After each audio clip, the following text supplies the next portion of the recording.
بعد أعوذ بالله من الشيطان الرجيم ومن أحسن قولا ممن دعا إلى الله وعمل صالحا وقال إنني من المسلمين صدق الله العظيم. وقال النبي صلى الله عليه وسلم بلغوا عني ولو آية أو كما قال عليه الصلاة والسلام. Alhamdulillah, pertama sekali dan selama-lamanya marilah sama-sama kita bersyukur pada Allah Subhanahu wa taala, berterima kasih pada Allah Subhanahu wa taala kerana masih lagi Allah Subhanahu wa taala memandang kita dengan pandangan yang penuh dengan kasih sayang. Kita lihat Allah Subhanahu wa taala telah gerakkan kita. Allah Subhanahu wa taala telah pilih kita untuk sama-sama kita dapat tunaikan sembahyang fardu maghrib secara berjemaah. Sedangkan masih ramai di luar sana manusia-manusia yang kita kata masih sibuk dengan urusan mereka dan sehingga kan tidak sempat untuk hadir solat berjemaah bersama-sama. Jadi datangnya kita solat berjemaah ini bukan kerana rumah kita dekat dengan surau. Bukan juga kerana badan kita ni sihat. Bukan juga kerana kita ini ada kekuatan. Kalaulah kita kata kita dapat datang solat berjemaah ini kerana rumah kita dekat dengan surau. Di luar sana, di tempat lain lah, ada kita kata rumah tu bumbungnya tu bersambung dengan masjid, tetapi tak juga dapat datang solat berjemaah, kan? Begitu juga kalaulah kita kata kita dapat datang solat berjemaah kerana kita ni sihat dapat datang, salah juga. Kerana di luar sana berapa ramai orang yang lebih sihat daripada kita, tak ada sakit langsung, tetapi tak boleh pun nak hadir berjemaah bersama. Kalaulah kita kata kita ini dapat datang solat berjemaah, solat beramai-ramai ni di surau ni kerana kita ini masih lagi kuat, kita ini ada kekuatan. Tak juga, kerana di luar sana ada yang lebih kuat daripada kita. Angkat besi 10 kilo. 10 kilo ringan lagi lah kan. 500 kilo. Angkat besi 500 kilo. Tetapi tak juga nampak di masjid dan surau. Jadi sebab apa kita dapat datang solat berjemaah ni? Kerana Allah sayang pada kita. Kerana Allah sayang pada kita lah Allah pilih kita di kalangan yang lain. Allah hadirkan kita, Allah gerakkan badan kita dan kita dapat solat berjemaah bersama-sama. Dalam sebuah hadis kata Nabi sallallahu alaihi wasallam, dalam hadis qudsi Allah berfirman, mafhumnya Allah Subhanahu wa taala berfirman, aku telah memfardukan 5 waktu solat pada umatmu dan aku benar-benar, aku sungguh-sungguh berjanji bahawa barang siapa yang solat fardu di awal waktu, maka aku sangat-sangat berjanji, aku benar-benar berjanji aku akan memasukkannya ke dalam syurga. Manakala bagi sesiapa yang tidak menjaga solat di awal waktu, maka tidak ada sebarang janji aku untuknya, kata Allah. Sama ada dia akan diampunkan atau diazabkan, terpulang pada Allah Subhanahu wa taala. Jadi tuan-tuan, puan-puan, ibu-ibu yang sekalian, bersyukurlah kita kerana di kalangan yang lain Allah telah memilih kita. Allah Taala telah memilih kita untuk sama-sama kita dapat tunaikan solat berjemaah. Dan solat berjemaah ni kita sedia maklum, penghulu kita yakni Nabi Muhammad sallallahu alaihi wasallam telah memberi satu contoh dan tauladan yang sangat baik. Dikatakan Nabi sallallahu alaihi wasallam langsung tidak pernah tinggal solat berjemaah. Nabi sallallahu alaihi wasallam langsung tidak pernah tinggal solat berjemaah di masjid. Sehingga kan disebutkan dalam hadis ketika mana Nabi dalam keadaan begitu tenat, sehingga kan tak mampu nak berdiri sendiri, pun Nabi sallallahu alaihi wasallam tetap pergi menunaikan solat di masjid dengan dipapah oleh dua orang sahabatnya, sehingga kan kaki Nabi meleret di tanah. Dan Nabi pernah mengingatkan, memberi amaran yang sangat tegas.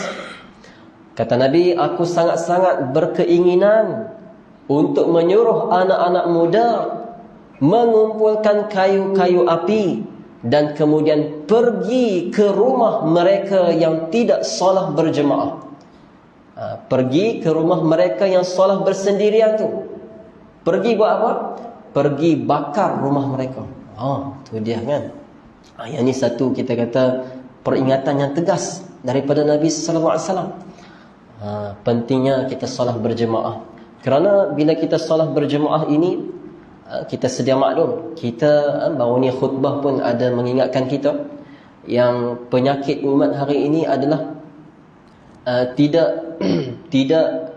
tidak bersatu. Umat sekarang ini berpecah belah. Umat sekarang ini berpecah belah. Sedangkan mereka ini menyembah Allah yang satu. Mereka ini sujud pada kiblat yang satu. Mereka ini menganut ataupun mereka ini mengamalkan agama yang sama. Tetapi kenapa mereka ini tidak mahu bersatu dengan satu ikatan persaudaraan yang teguh? Salah satunya disebabkan kita ini tidak berusaha menjadikan masjid ini sebagai tempat perpaduan kita. Jadi bila semua dapat datang solat berjemaah, maka di situlah akan terjadinya pengukuhan sesama kita. Baik. Dalam sebuah hadis kata Nabi sallallahu alaihi wasallam, "Man alifal masjid alifahullah."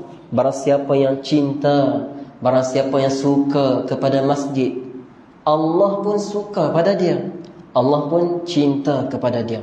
Jadi semoga kita ini termasuk di kalangan orang-orang yang suka dan cinta kepada masjid dan solat berjemaah di masjid, insya-Allah. Baik, insya-Allah hari ini kita akan teruskan tadabbur kita. InsyaAllah hari ini pada ayat yang terakhir lah, surah Al-Mulk, ayat yang ke-30. Dan sebelum tu kita tengok sikitlah hadis berkenaan dengan surah Al-Mulk. Kerana kita nak muhasabah baliklah, adakah diri kita ini sudah menjadikan surah Al-Mulk ni sebagai sahabat dan teman kita dalam kehidupan dunia ini. Kerana kalaulah seseorang itu telah menjadikan surah Al-Mulk sebagai sahabatnya, sebagai teman karib dalam hidupnya, maka surah Al-Mulk ini akan memberi syafaat ataupun dengan kata lain memberi pertolongan kepada sahabatnya itu. Baik, kita baca dalam sebuah hadis Al-Anas bin Malik radhiyallahu anhu qala Rasulullah sallallahu alaihi wasallam, suratun minal Quran ma hiya illa 30 ayah khasamat an sahibiha hatta adkhalathu al-jannah wa hiya surah Tabarak, rawahu Tabarani. Baik, daripada Anas bin Malik radhiyallahu anhu, beliau berkata, baginda sallallahu alaihi wasallam telah bersabda, ada surah daripada Al-Quran yang terdiri daripada 30 ayat. Surah tersebut dapat membela temannya sehingga memasukkannya ke dalam syurga. Surah tersebut dapat membela temannya sehingga memasukkan temannya itu ke dalam syurga. Dan kata Nabi, wahiyya, surah itu ialah surah Tabarakalladzi. Jadi hadis ni adalah hadis yang hasan. Hadis yang kita kata darajatnya hasan, iaitu dikategorikan juga sebagai hadis yang sahih.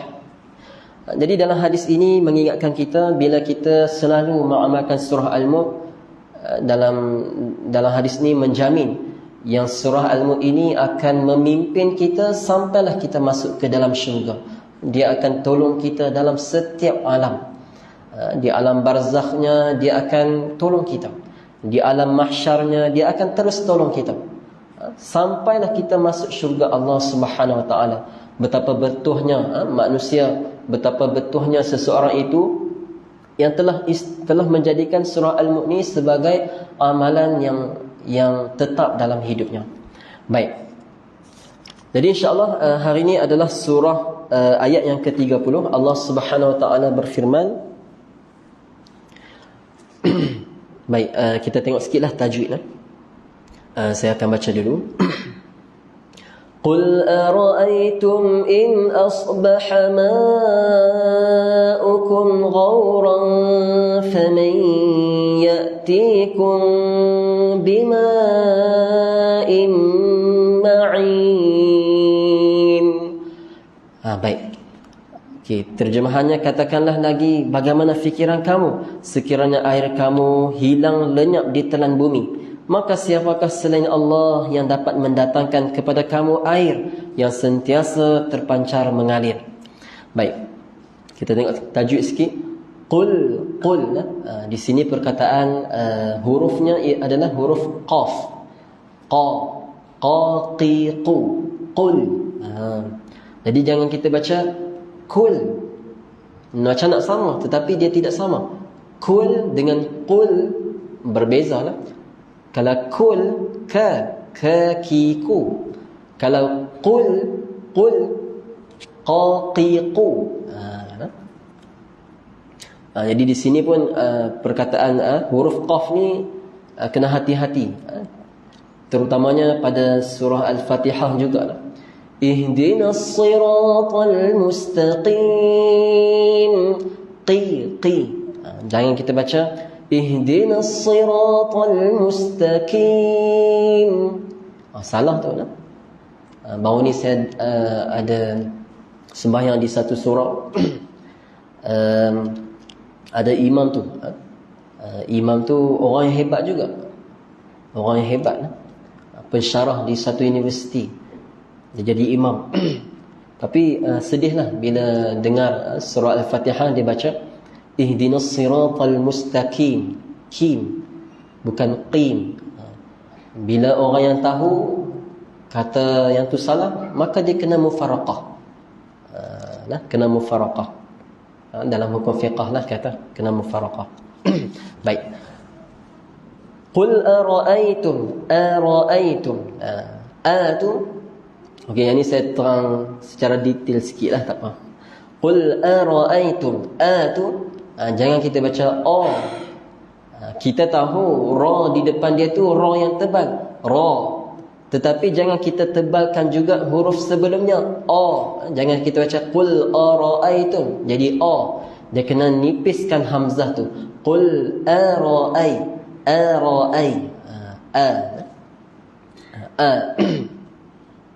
Baik. Qul ara'aytum in asbaha ma'ukum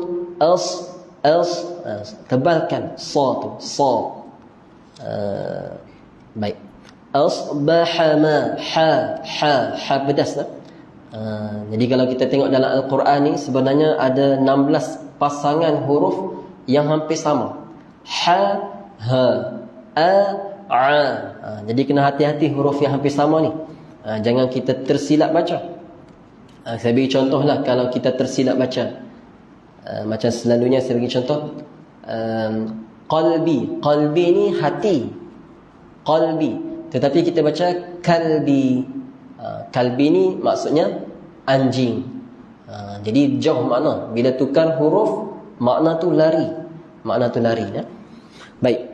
In asbaha ma'ukum ghawra. Baik, ma'ukum. Di situ kita kena baca panjang 4 atau 5 harakat. Faman ya'tikum. Di situ idgham ma'al ghunna. Kita kena baca dengan dengung banyakkan di hidung, ataupun dengan kata lain kita sengau lah. Idgham ma'al ghunnah ni kita kena dengung dengan sengau. Faman ya, kadang-kadang orang dengung faman ya, itu kurang tepat. Dia kena faman ya, kena dengung dengan sengau untuk idgham ma'al ghunnah ni. Faman ya'tikum bima'in ma'in. Okey, baik. Jadi dalam ayat ini ada 3 tempat yang perlu kita dengung. Baik, boleh juga kita baca sama-sama. Kita baca sampai ghaura, kemudian kita faman ya'tikum. Baik, saya baca dulu. Qul ara'aytum in asbaha ma'ukum ghaura. Oh, tak payah. Tak payah, tak apa. Okey, tak apa. Surah ni mungkin ada yang belum hafal, tak apa. Tak apa, saya teruskan kepada tadabbur. Baik, insya-Allah. Jadi dalam ayat ini adalah ayat yang sambungan pada ayat yang sebelum ni, iaitu ayat yang ke-29.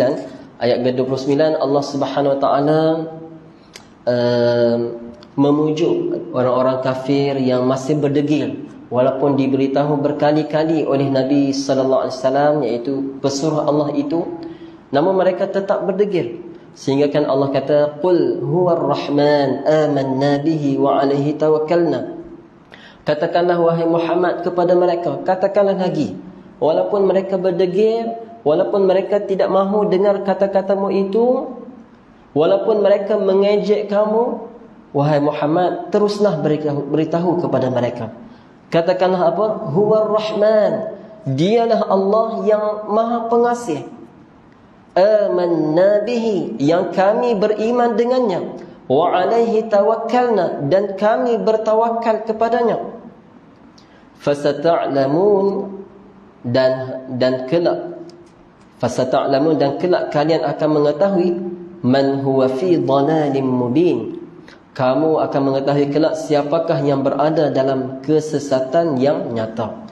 Jadi dalam ayat ini Allah menceritakan yang Dia ini adalah yang Maha Pemurah, yang Maha Penyayang, yang mana walaupun mereka ini tidak mahu beriman dengan Allah, tetapi Allah itulah yang masih memberi kepada mereka berbagai-bagai nikmat.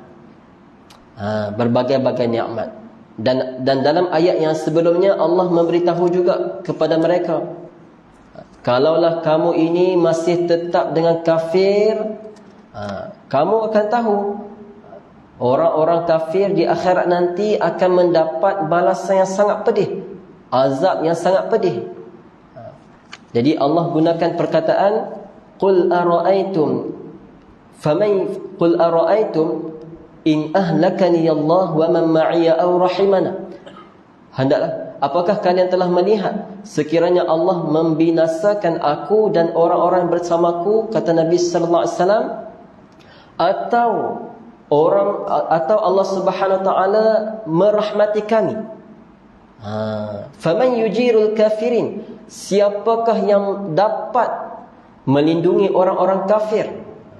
Jadi di sini seolah-olah kita kata dialog Allah kepada orang-orang kafir. Allah menggunakan perkataan kamu. Di awal tu Allah gunakan perkataan kamu. Kemudian di akhir itu Allah guna perkataan orang-orang kafir. Bermakna di sini Allah masih lagi mengharapkan mereka ini tidak menjadi orang kafir. Kerana kalaulah mereka ini mati dalam keadaan kafir, mereka ini akan mati dalam keadaan akan diazabkan sampai bila-bila tidak ada kesudahannya. Baik. Jadi ayat yang ke-30, ayat ke-30 Allah Subhanahu wa taala berfirman, qul ara'aytum in asbaha ma'ukum ghaura. Katakanlah ara'aytum. Baik. Perkataan tu adalah satu, kita kata huruf istifham, huruf pertanyaan, adakah. Ra'aytum, kalian telah melihat. Baik. Okey, kita tengok satu-satu perkataan dulu. Baik. Perkataan qul, perkataan qul kalau kita perhatikan dalam surah Al-Mulk ni ada 6 kali yang Allah mulakan mulakan ayat itu dengan qul. Nak kata apa di sini? Allah Subhanahu Wa Taala suruh kita dari segi pandangan tadaburnya, Allah suruh kita lihat, adakah diri kita ini telah menyambut tugasan yang telah diwariskan oleh Rasulullah sallallahu alaihi wasallam kepada kita. Kita sedia maklum, Allah telah menghantar 124,000 para nabi dan rasul, dan Nabi sallallahu alaihi wasallam adalah nabi yang terakhir. Nabi yang terakhir. Dan tidak akan ada lagi nabi selepas Nabi Muhammad sallallahu alaihi wasallam. Sedangkan umat manusia makin bertambah. Umat manusia ini mendahagakan agama Allah. Jadi siapa yang nak sampaikan agama Allah ini kepada manusia yang lain kalau bukan kita yang diberi hidayah ini? Kalau bukan kita yang diberi hidayah ini. Nabi sallallahu alaihi wasallam pernah bersabda,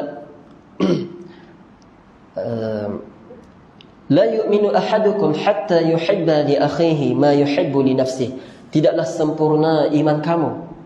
Iman kamu belum lagi sampai tahap yang sempurna selagi mana kamu tak sayang saudara kamu, tak cuba fikir risau bagaimana keadaan saudara kamu seperti mana kamu fikir risau atas diri kamu. Hari ini kita nak masuk syurga Allah, kita fikir macam mana amalan kita, macam mana keadaan iman kita, kerana kita tahu kita di dunia ini sekejap dan kita akan tinggalkan dunia ini suatu saat nanti. Jadi kita nak masuk syurga, kita buat persiapan dengan yang terbaik kerana kita sayang diri kita. Kata Nabi, kamu takkan dapat iman yang sempurna selagi mana sayang kamu pada diri kamu itu tidak berpindah juga kepada orang lain. Maksudnya sayang kita ni kita kena juga ada pada orang lain. Kita bukan hanya sekadar sayang diri kita, tetapi kita juga kena sayang orang-orang di sekeliling kita. Sehingga kan kata Nabi sallallahu alaihi wasallam, "Wallazi nafsi biyadihi la ta'murunna bil ma'ruf wa la tanhawunna 'anil munkar aw la yushakanna Allah an yab'atha 'alaykum 'iqaban minhu thumma tad'unahu fala yastajibu lakum." Daripada seorang sahabat yang bernama Huzaifah bin Yaman, Rasulullah sallallahu alaihi wasallam bersabda, "Demi Tuhan yang nyawaku dalam genggamannya." Di sini Rasulullah memulakan ucapannya itu dengan bersumpah, nak bagi tahu satu pesanan yang sungguh-sungguh untuk kita dengar. Demi Allah, demi Tuhan yang nyawaku dalam genggamannya, sesungguhnya hendaklah kamu menyuruh kepada kemakrufan, yakni kebaikan, dan hendaklah kamu sungguh-sungguh melarang daripada melakukan kemungkaran. Sekiranya tidak, kalaulah kamu tidak buat perkara itu, tidak memikirkan orang lain, bagaimana orang lain dapat selamat daripada neraka dan masuk syurga Allah, kalaulah kamu tak buat yang tu, maka tidak lama lagi Allah akan mengazab kamu. Lalu kamu berdoa kepadanya, tetapi dia tidak akan menerima doa kamu. Jadi hari ini kita sedia maklum, banyak di bumi-bumi orang-orang Islam yang ditimpa sesuatu azab yang sampai satu saat kita pelik. Kita tahu Allah itu ada, tetapi kenapa masih lagi kita ini dikenakan musibah berkali-kali? Ini terjawab dalam hadis ini yang mana Nabi sallallahu alaihi wasallam mengingatkan kita, kalaulah kita tidak membuat usaha dakwah, maka akan datang suatu saat Allah menimpakan kepada kamu sesuatu azab, sampailah pada satu saat itu kamu berdoa pada Allah, tetapi waktu tu Allah takkan terima langsung doa kamu. Jadi yang tu, perkataan qul tu kita nak hayati semula dalam diri kita. Adakah kita termasuk di kalangan orang yang menyambut wasiat ataupun kerja yang ditinggalkan oleh Nabi, ataupun kita ini telah mengabaikan kerja itu. Bahkan dalam ayat Quran pun Allah memberitahu, wal 'asr innal insana lafi khusr, demi masa sesungguhnya manusia itu semuanya dalam kerugian. Siapa? Kecuali siapa? Illal ladzina amanu wa 'amilus solihat, kecuali orang-orang yang usaha atas imannya dan usaha atas amalnya, wa tawasaw bil haqq wa tawasaw bis sabr, dan berpesan-pesan pada kebenaran dan berpesan-pesan dengan penuh kesabaran. Maksudnya dia bukan hanya kata bagaimana aku nak masuk syurga, yakni dengan usaha atas iman dan amalnya, tetapi dia juga sentiasa memikirkan bagaimana orang di sekeliling aku ni, umat Nabi sallallahu alaihi wasallam, semuanya dapat masuk syurga Allah Subhanahu wa taala. Jadi bila kita ada sifat yang tu, insya-Allah kita akan jadi orang yang berjaya. Baik, yang tu perkataan qul yang perlu kita muhasabah dalam diri kita. Baik. Ara'aitum, apakah kalian telah melihat? Jadi perkataan ara'aitum ini memberi satu mesej yang Allah Subhanahu wa taala nak suruh kita lihat kekuasaan Allah Subhanahu wa taala di sekeliling kita. Kalau kita tengok dalam ayat ini, Allah suruh kita perhatikan sekiranya air yang kita selalu minum, yang selalu kita gunakan itu, Allah hilangkan serta-merta. Allah suruh kita lihat air tu. Baik, sebelum kita masuk lebih dalam bab air tu, kita nak tengok sikit. Dalam ayat Quran, dalam surah Ali Imran ayat 190-191, Allah memberitahu sifat-sifat orang yang berakal. Sifat-sifat orang yang berakal itu siapa? Inna fi khalqis samawati wal ard, sesungguhnya pada ciptaan langit dan bumi, wa ikhtilafil laili wan nahar, dan pada pertukaran malam dan siang. Inna fi khalqis samawati wal ardi wa ikhtilafil laili wan nahar la ayatin li ulil albab. Ada tanda-tanda kekuasaan Allah. Ada tanda-tanda kekuasaan Allah bagi siapa? Bagi orang-orang yang berakal itu. Orang-orang yang kita kata melihat dengan pandangan mata hati. Dia melihat sesuatu yang Allah ciptakan ini bukan hanya sekadar dengan pandangan mata kasar, tetapi dia lihat juga dengan pandangan hati. Siapakah yang mencipta sekalian perkara ini, tumbuh-tumbuhannya dan sekian-sekian yang kita nampak ini.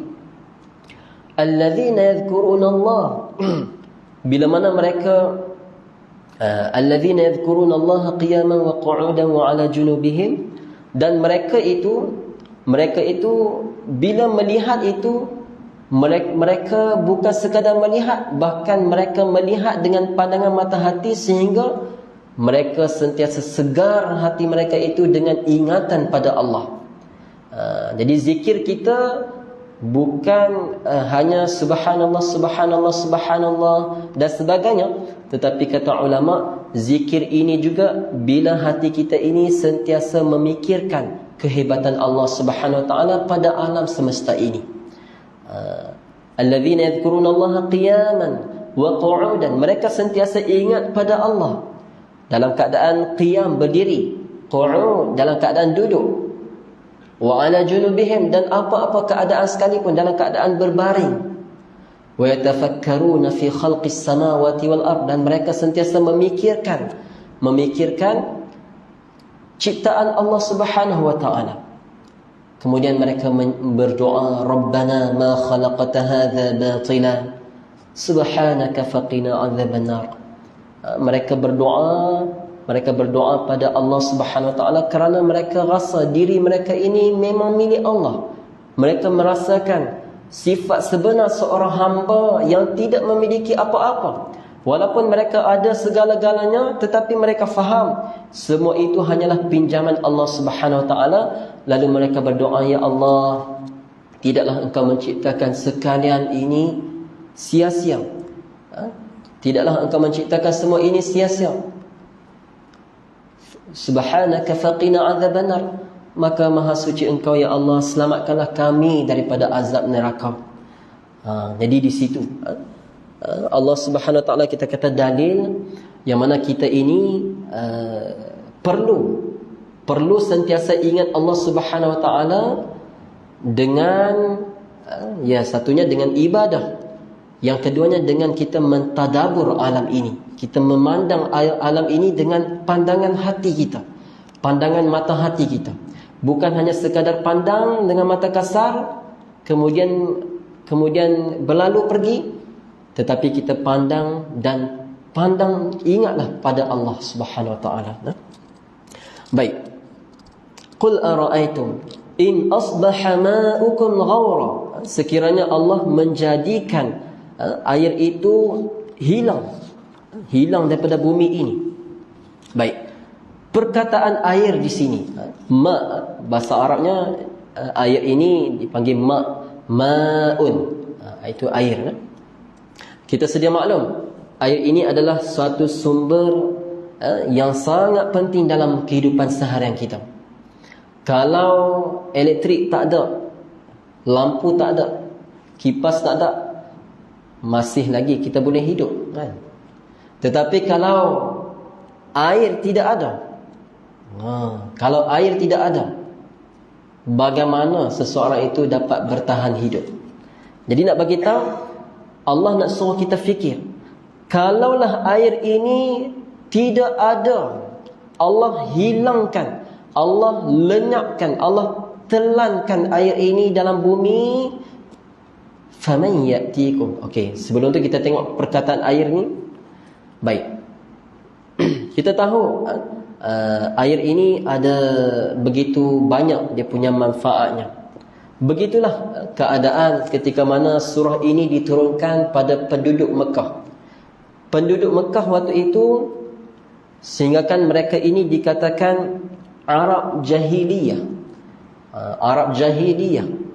Jahil ni bahasa kasarnya panggil bahasa biasa kita kata tak cerdik lah, ataupun macam itulah, ataupun bodoh. Arab Jahiliyah. Begitu jahilnya mereka sehinggakan negara-negara yang besar, negara Rom, Parsi, tak mahu untuk menawan mereka.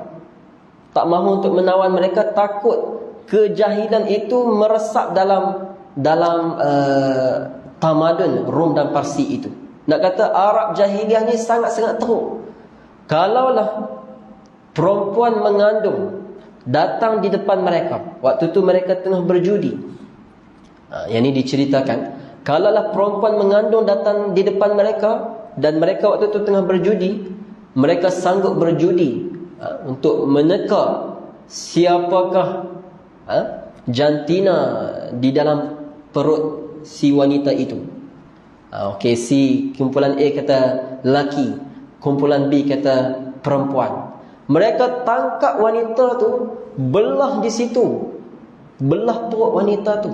Nak kata begitu teruknya dia punya keadaan mereka. Okey, kita ringkaskan.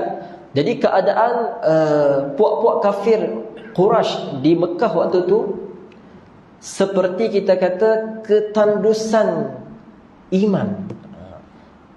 Ketandusan iman. Maksudnya mereka ini sangat, kita kata sangat dahagakan iman.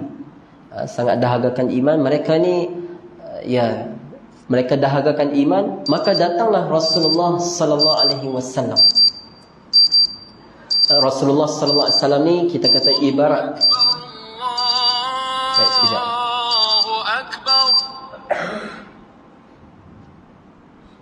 Rasulullah sallallahu alaihi wasallam ni ibarat seperti air yang membasahi hati-hati mereka dengan basahan iman. Sehingga kan daripada kejahilan manusia yang paling teruk, datangnya Rasulullah mengingatkan kita, mengingatkan mereka dan mengingatkan semua manusia pada ketika itu, yakni di kalangan Mekah, penduduk Mekah dan Madinah, sehingga kan mereka semua telah berubah jadi sebaik-baik manusia, khairun nas, sebaik-baik manusia.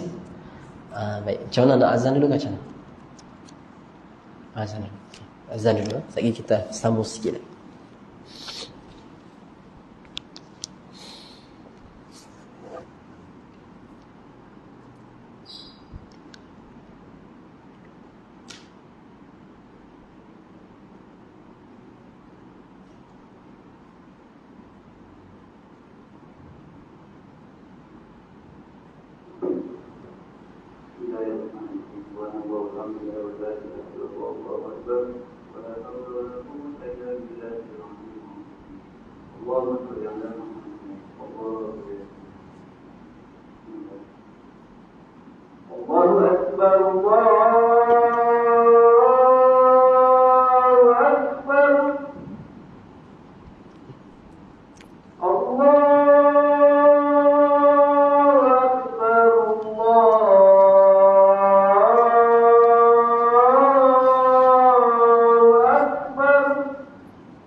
Baik, jadi tadi kita tengok perkataan air yang Allah Subhanahu Wa Taala kata dalam surah Al-Mulk ini.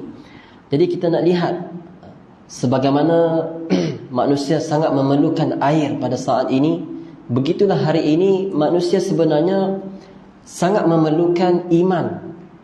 Dan kerana itulah Allah Subhanahu Wa Taala hantar Nabi sallallahu alaihi wasallam sebagai kita kata ibarat air yang membasahi ataupun menghidupkan, menjadi sumber kehidupan bagi penduduk dunia ini.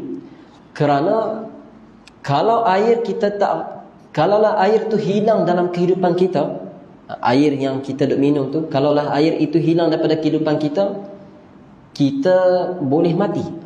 Dengan izin Allah kita boleh mati.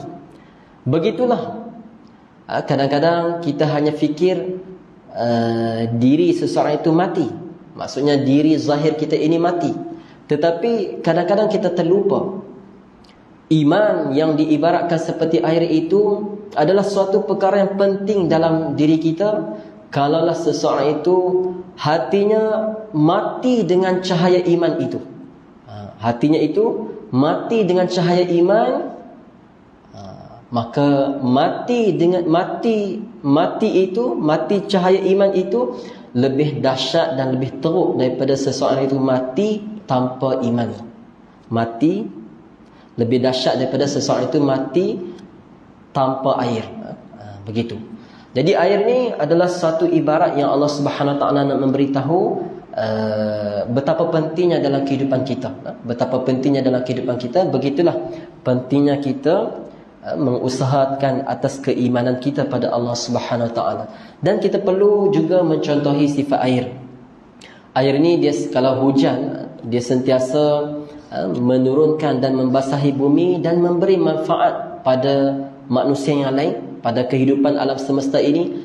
Begitulah kita nak jadi seperti air hujan yang sentiasa turun, tak kisah turun di tempat yang subur ke ataupun yang tandus ke, kita tetap turun, tetap sebarkan manfaat itu. Kata Nabi sallallahu alaihi wasallam, khairun nas anfa'uhum linnas. Sebaik-baik manusia itu adalah manusia yang paling banyak menyebarkan manfaat kepada yang lain. Baik, yang itu berkaitan dengan air. Allah kata sekiranya air Allah Subhanahu Wa Taala lenyapkan. Jadi perkataan lenyap ni adalah satu musibah. Satu musibah yang perlu kita lihat. Kalau bila kita ditimpa musibah, siapakah yang perlu kita rujuk ataupun mengadu? Adakah bila kita ditimpa masalah, kita mencari manusia, yakni makhluk yang kita akan mengadu kepadanya, sedangkan makhluk kita tahu makhluk ini tidak ada kuasa untuk menghilangkan musibah itu. Makhluk ini hanyalah perantaraan. Jadi kata Allah Subhanahu Wa Taala dalam Al-Quran, ista'inu bis-sabri was-salah. Mohonlah pertolongan pada Allah dengan sabar dan salah. Baik. Maksudnya apa? Bila kita ditimpa musibah, maka yang pertama sekali hati orang-orang mukmin ni dia kena berbalik pada Allah Subhanahu Wa Taala. Begitulah kata Nabi mengajarkan doa yang bagus untuk kita amalkan. Kalaulah seseorang itu ditimpa musibah pada dirinya, kalau dia baca doa ni, Allah Subhanahu Wa Taala akan gantikan dengan sesuatu yang lebih baik. Doanya apa? Baik, saya baca hadis ni dulu. Sayyidina Ummu Salamah radhiyallahu anha yang merupakan isteri Rasulullah berkata, beliau mendengar Rasulullah sallallahu alaihi wasallam bersabda, mana-mana hamba yang ditimpa apa-apa musibah, lalu dia membaca doa ini, inna lillahi wa inna ilaihi raji'un, Allahumma ajurni fi musibati wa akhlif li khairan minha. Yang itu kalau siapa yang mampu hafal, hafallah. Tetapi kalau tak mampu hafal, boleh sahaja kita baca dengan doa yang maksud yang diterjemah kepada bahasa Melayu itu. Maksudnya apa? Sesungguhnya kami ini adalah milik Allah dan kami akan kembali kepadanya. Ya Allah, ganjarilah aku dalam musibahku ini dan gantilah apa-apa yang engkau telah ambil daripadaku dengan sesuatu yang lebih baik daripadanya. Jadi kalau kita baca yang tu, kata Nabi sallallahu alaihi wasallam, Allah akan menggantikan untuknya sesuatu yang lebih baik. Bila seseorang itu ditimpa musibah dan membaca doa ini, maka Allah akan gantikan sesuatu itu dengan lebih baik. Dan yang meriwayatkan hadis ini adalah isteri Rasulullah sallallahu alaihi wasallam sendiri, iaitu Ummu Salamah. Ummu Salamah kata, ketika mana suami pertamanya mati, suami awalnya itu, iaitu Abu Salamah, meninggal dunia, maka dia telah baca doa ini sebagaimana yang diajarkan oleh Nabi sallallahu alaihi wasallam. Maka disebabkan dia baca doa ini, Allah menggantikan kepada saya, yakni kepada Ummu Salamah itu, suami yang lebih baik daripada Abu Salamah, yakni dialah Rasulullah sallallahu alaihi wasallam. Jadi baguslah, kita sedia maklumlah, kita di dunia ini akan sentiasa dihadapkan dengan ujian dan musibah silih berganti. Jadi kita amalkan doa ini, maka Allah akan gantikan dengan sesuatu yang lebih baik.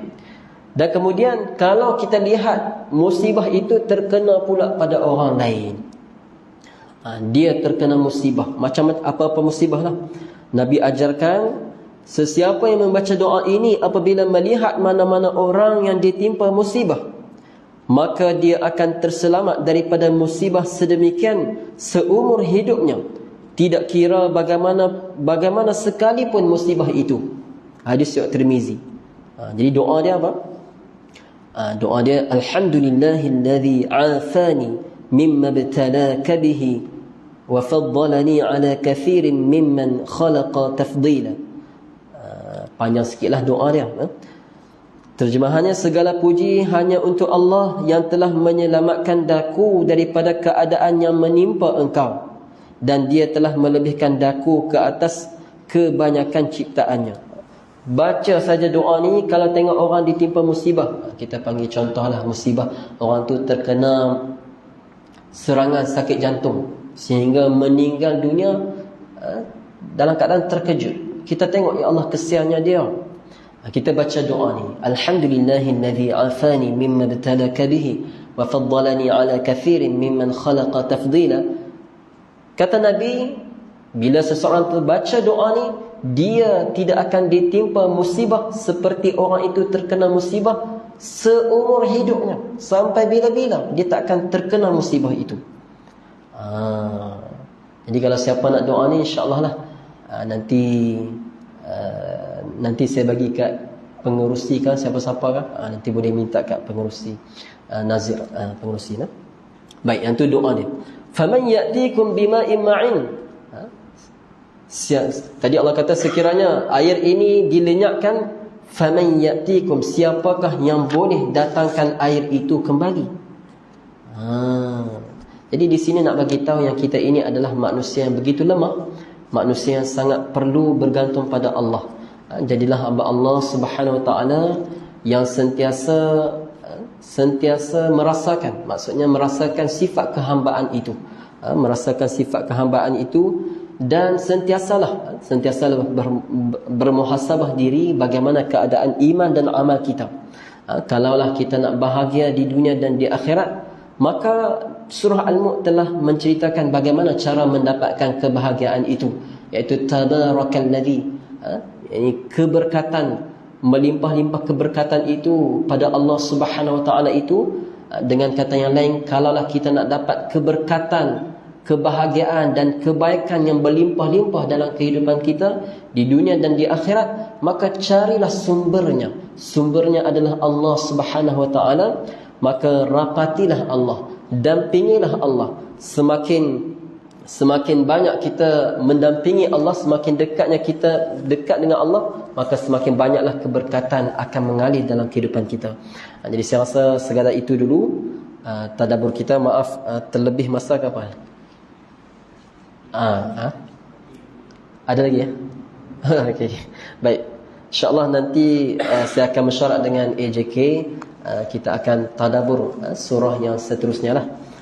Jadi surah, untuk kesimpulan, surah Al-Mulk ini sebenarnya menceritakan tentang keberkatan. Dia ada 5 kunci untuk mendapatkan keberkatan. Tetapi kunci yang pertama itu pun kita dah, kalau kita amalkan sungguh-sungguh, insya-Allah kebahagiaan, kejayaan di dunia dan di akhirat kita akan dapat rasa. Iaitu yang pertamanya adalah dengan kita sentiasa rapat dengan Allah. Yang keduanya, kita buat sesuatu itu dengan penuh kualiti, Kerana apa? Dalam ayat yang kedua Allah Subhanahu Wa Taala menceritakan tentang kualiti kehidupan.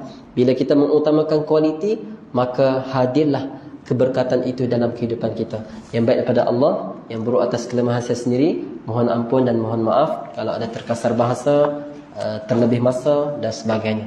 Subhanakallahumma bihamdika asyhadu an la ilaha illa anta astaghfiruka wa atubu ilaik. Assalamualaikum warahmatullahi wabarakatuh.